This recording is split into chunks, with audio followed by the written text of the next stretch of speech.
Nós invitamos para a conferência de imprensa extraordinária aqui para nos papel tocante de reforma fiscal e uma decisão que nós acaba de tomar. Reforma fiscal está parte de acordo para a versão com Holanda no quadro de Elandspakket. Parte de reforma fiscal está concernida a assim chamada BTW. No quadro de SAC, nos departamento de impostos reúne com o grêmio, a mitad reúne com o grêmio, e nos escuta preocupação do grêmio comercial, do grêmio sindical, da comunidade em geral, riba e introdução de BTW. É preocupação principal de efeito inflatório de SAC, mas também é preocupação de comércio, ora que indica que não vai baixar o BBO para depois vir com o BTW.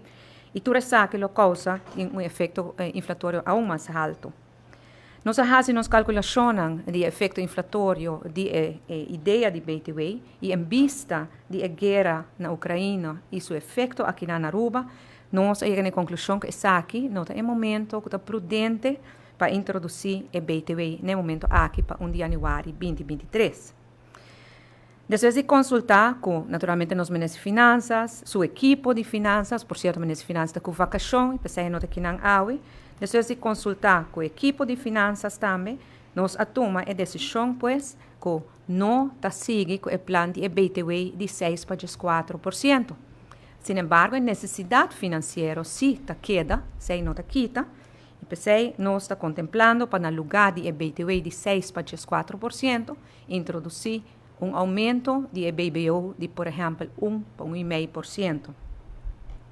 Nós fazemos efeito na calculação de efeito inflatório de duas propostas aqui, esta BTW, 6 para 4%, e aumento de BBO aqui na e efeito inflatório de BTW está quase 4 vezes mais alto que se solamente risa e BBO com 1 para 1,5%.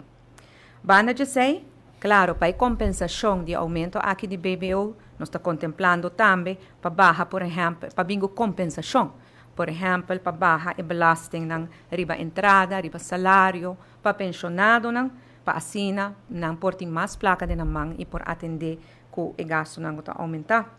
Também está pensando de reduzir a tarifa de winstbelasting para a companhia.